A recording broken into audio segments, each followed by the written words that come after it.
right, a special edition of LTTV this week. All the way down in sunny but probably getting cold Australia at some point. Not sure it's cold where you are, but I am joined by Pat Howard. So first and foremost, Pat, how's lockdown, mate?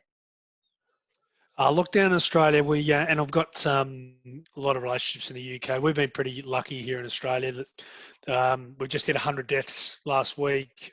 We haven't had a lot of infections, and we're really starting to come out of it. So, look, I think the fact that we're a long way away from lots and lots of things sometimes has its negatives, as you know, Sam, but this has been one of those times that, Australia's got really, really lucky. And, I go a bit stir crazy, but besides that, bit of time with the kids, bit of time at home, and not jumping on planes. I think I went to the UK in 2019. I went to the UK 11 times between a couple of different things. So it's lovely not to be in a plane. I bet it is. I bet it is. Well, yeah, I mean, planes have caused enough trouble in this pandemic, so probably best to stay off them at the moment. Mate, Exactly. The reason I wanted to speak to you and the reason we thought it was worthwhile getting you on board was obviously around this time last year. I'm sure your phone rang at some point and the call came in to say things aren't good enough. Things have not been going good enough. You understand Leicester Tigers. We'd like you to do a review. So take me back to that point if you can quickly. And what was that initial call? What was the initial message to you? What did the club need?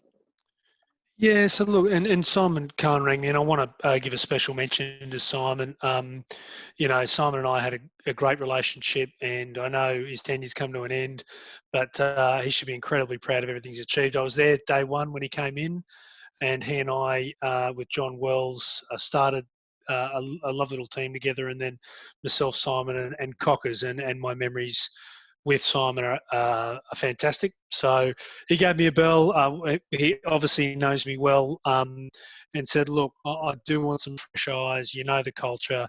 But do you want to come back to the UK permanently and live here again? And what can we do? And I think he was looking at all sorts of roles for himself and managing at that point. So, but I said, no, he always needs to be there. So, no, it was a family of four at home.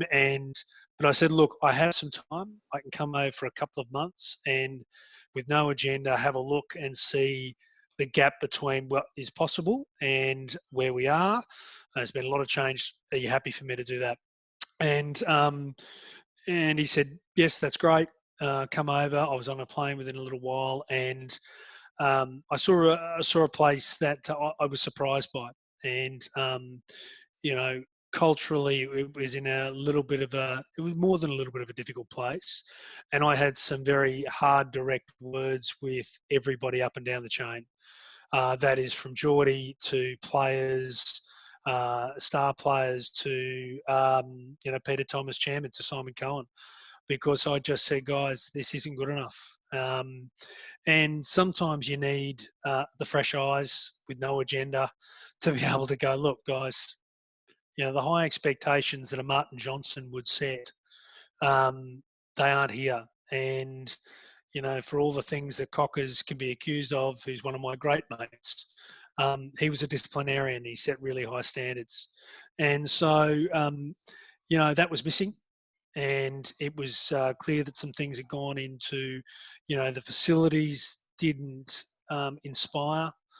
And as a consequence, not the ground. The ground is one of the great places still to play today, and I'm still inspired to play at Welford Road. I'd love to play at Welford Road, and I mean that as in now. So if Borthos is keen for a comeback, I'm keen. I'm ready.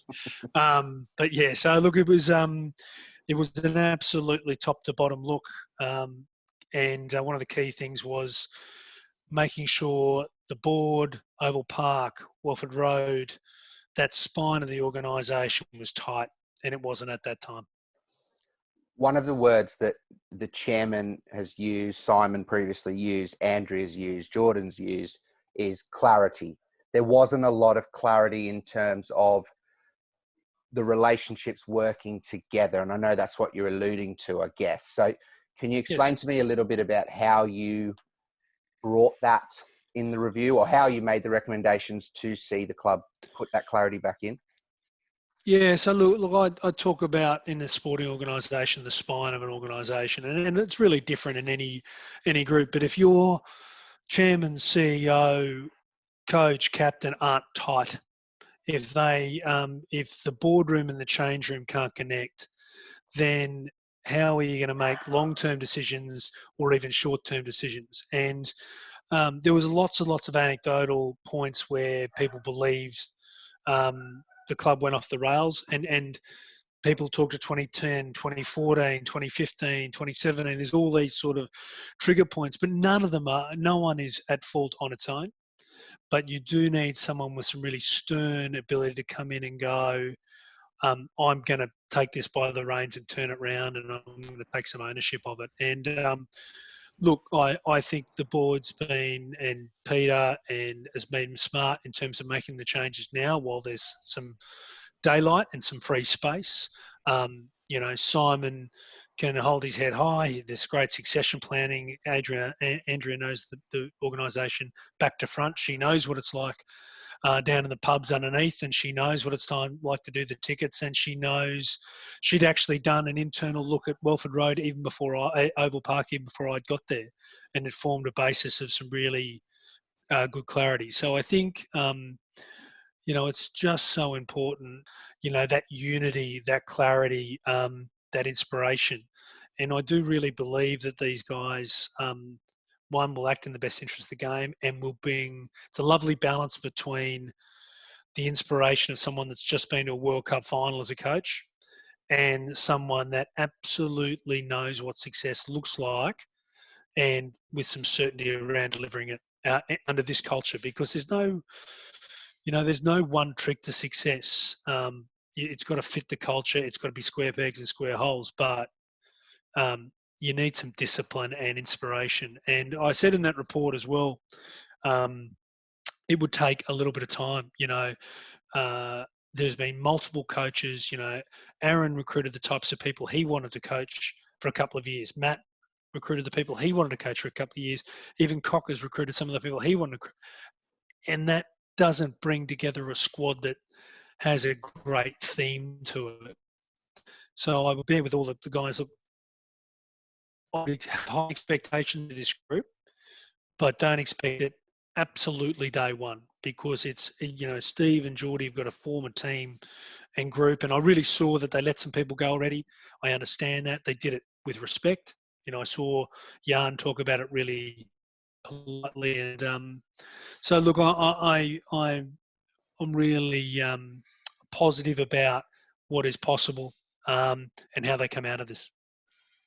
To steal some of your recommendations, so to speak, you obviously mentioned Jan, you've mentioned Jordan as well. And I mean, the Academy's been very successful for 3 seasons in terms of winning trophies, and I think delivered, more than 30 guys over the last 5 seasons to senior rugby. So there's no necessarily negatives towards what the Academy is doing. But one of your recommendations was around an actual recruitment strategy that probably also involved taking a look at doing a better job of developing guys when they make that step up. So in terms of looking inward to produce your own players, there's obviously huge benefits to that we all know about. But can you tell me a little bit about why that was one of the key parts for you as well? Yeah, so I think, when you have got a great academy and you have got great talent, and when you do, when you reverse engineer how Exeter looked or Saracens looked, I did have a look who had recruited from within, why they'd recruited from within, how that set the culture. Was the stuff I actually believed in, 15 years ago, is it still relevant today? Do the numbers actually back up that up? And they do. The people that have academies and pull those people through, they get to keep their players, they get to keep them for longer. They often go on to great national success, and you should be incredibly proud by that. If you have people that come in for a year or two, and these people start and then leave, like bloody Australians sometimes, then it doesn't always make sure the culture is absolutely pristine. You want people that are there for absolutely the right reasons. Some people will leave. You expect, if you've got a great academy, you will export people, but it's got to be part of that recruitment strategy. And that recruitment strategy doesn't have to be exactly the same for every club. You know, you've got to know, Leicester, my two clubs that I had so much of my life with, the Brumbies and Leicester, couldn't have been more apart in terms of their recruitment strategies. But at the time, they're incredibly clear. They knew what they stood for. You didn't get punched at Tuesday's training at Brumbies. You did at Leicester. And there was a hell of a lot to do with that physical presence that Leicester does so brilliantly and sets you apart in terms of the physicality. Now, that may be not Steve Borthwick's idea of culture, and that's okay. He and Geordie have got to decide what the day's culture is and what is so important to them. And that then will involve the recruitment strategy. And that's why it's so difficult when Aaron might have had a different view and Matt might have had a different view and then Richard might have had a different view. You've got to have that alignment between your academy, your recruitment and your first team guys. It's so imperative. It's just got to permeate throughout the whole organisation. Obviously, since your arrival, Jan McGinnity's arrived. Changes elsewhere have been made. I mean, I'm looking over a 12-month period in terms of Oval Park changing. But one of the big things too, and I will put his name to it, is Matt Johnson, who moved into HR. Is Matt drove, with a lot of consultation with a lot of people, the actual, I guess, new values of Leicester Tigers and what the new look Leicester Tigers looks about. And the values will be shared, I'm sure, in more time ahead of next season for people to better understand. But you were a part of that process too. So I want to ask you a little bit about, I'm not necessarily, I'm not disagreeing with them, but why is it important to have 4 or 5 phrases that describe what you're about? What does that actually mean? What does it actually Yeah, mean? no, I think, look, and you got to be very balanced in this sort of stuff. The values, if values are hollow, then Enron was all about trust and honesty and all this sort of stuff. And if your organisation doesn't walk the walk, then that's a waste of time. So, and look, Matt, what I really loved about Matt is he got that. So, if things weren't and you can't force values on people. You can't force them. You've got to permeate the group. It's got to come from within. I was really comfortable if Oval Park and Welford Road had different things because, the playing group had to believe in the standards set and it had to resonate. But Matt was very strong in bringing that together. I think, it's got to facilitate that between Steve, Geordie, those players that have been there for such a long time, those academy players that I gave a debut to back here, I think when TV was black and white, are now the exiting senior players, the Youngs boys and the Coleys and all this sort of stuff. And so I look at all of that and go, these players have got to, you got to leave a place in a better way than what you found it. And part of that is saying, this is what we believe in. Values is just another way of saying, this is what we believe in our heart. There are some things you don't believe in, and that's cool. But that's why I'm saying they're allowed to evolve. It doesn't have to be the Martin Johnson or the Richard Cockerell or the Pat Howard or the Dean Richards or, Chalky White. This club has just got incredible history. But I think it's wonderful if they start their own history. So I guess as almost as a final point, what I want to ask you about is Jordan Murphy in particular, because I think, and I hope he doesn't mind me saying it, but when you arrived, I think Jordan was very, very, honest and admitting of the fact that he was thrown to the wolves, if you will, if I use that phrase just to be extra dramatic, but given a job that he admits he wasn't fully prepared for. It did happen over a 48-hour window.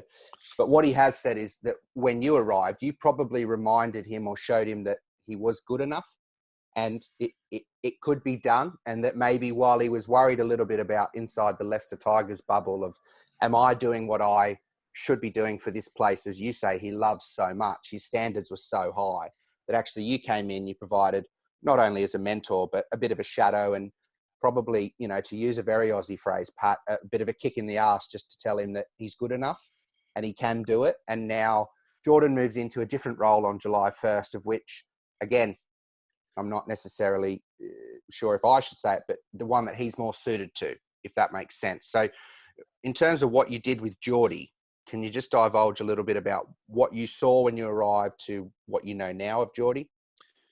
Yeah, and look, it's very similar to the player that I got to see. Um, I was fortunate enough to, see this kid debut for the Tigers, and I remember giving him a jersey going, mate, look, when you make your first test, please give me this jersey back because you're going to earn plenty in the future. You are good enough. You're actually brilliant. And he definitely wasn't very Leicester. He was flair when Dean Richards' style permeated the place. And I guess when I saw him, he still had that feel of acting. I was the acting coach, and no one gives you an invitation to the door. I had to remind him that I was 10 years younger than him when I was doing the same job. And whilst it may have looked like I knew what I was doing, I didn't. I had some wonderful, wonderful players to coach. I was incredibly blessed. Two captains, Martin Johnson, Martin Corrie. Are you kidding me? It wasn't that hard for me.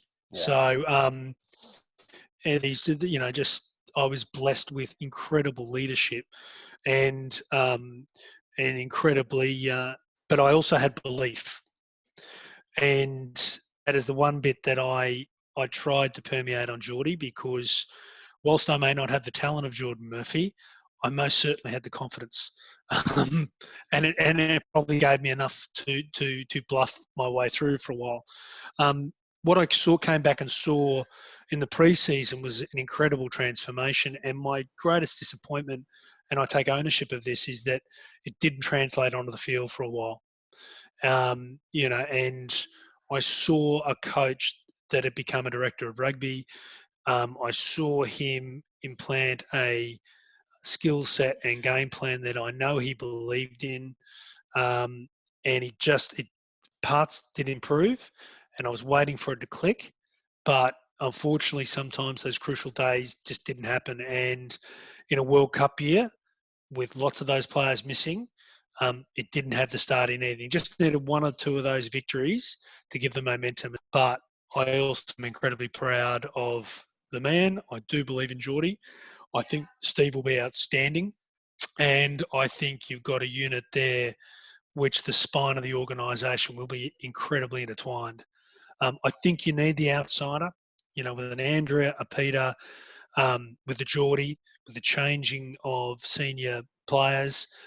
You need an outside influence. And I think Steve's going to play a really great role in being able to go, yep, the culture was this. We've got to move it.